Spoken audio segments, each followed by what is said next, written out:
Andrew here at Minisport. Got a little 66 Cooper S, early one, and she's come in with a hydro issue. This one's a bit of an interesting one, something we don't see all the time.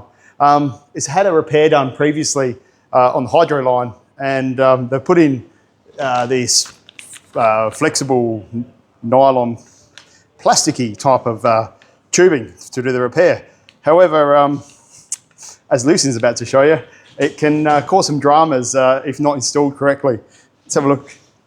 So if we have a look up in here, we can see a joiner where the nylon line that going up to the engine bay meets the hard line, and as you can see just on the exhaust in there, we've had a bit of melting, and as a result quite a lot of hydro fluid has been burning on the exhaust, and this whole side is down. So we're going to be replacing the hydro lines with all new solid lines as opposed to the nylon, so this will be better and more original to the car. Now, on the later cars, they actually introduced a channel where the hydro lines ran down. It's one of the telltale signs of the year of the car. So this is obviously the earlier car, which has the more exposed lines, whereas they put that plate over and really protected them in the later cars. We'll shoot back a bit later on, and we'll see the progress as Lucian's ripping the subframes out, because you've actually got it's not a 5-minute job to do. You've got to lower the subframe and get in there. So yeah, we'll show you a little bit later.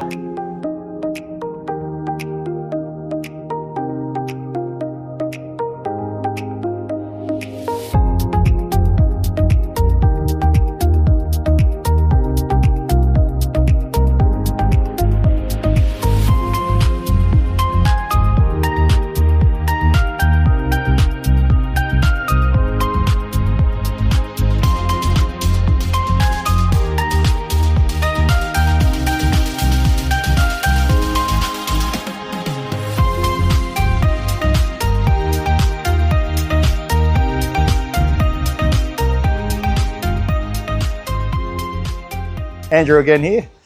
Just thought I'd come to the conclusion of this hydro job we've been working on. Lucian's been hard at work. You can see, hopefully you can see in the camera, this little pinhole that's caused by that melted exhaust pipe against it. That's what caused the drama. That's what caused the half of the car to collapse.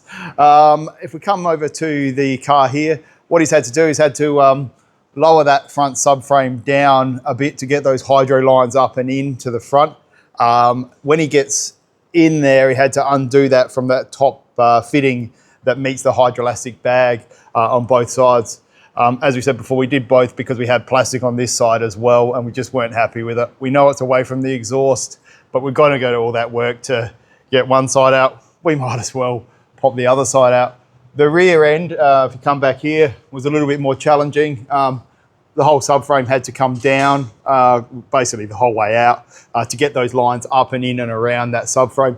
If Lucian just shows you in there, you'll see the lines running there. He's currently got the pump on the car.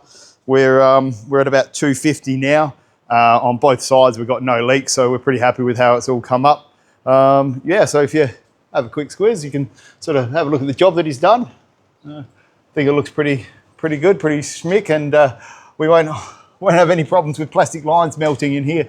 The floors do get a bit close on Minis, and we might just adjust that a little bit more, but we'll see how we go once it's all up and finished. But yeah, that's basically us done here for this job. Hope you enjoyed this video.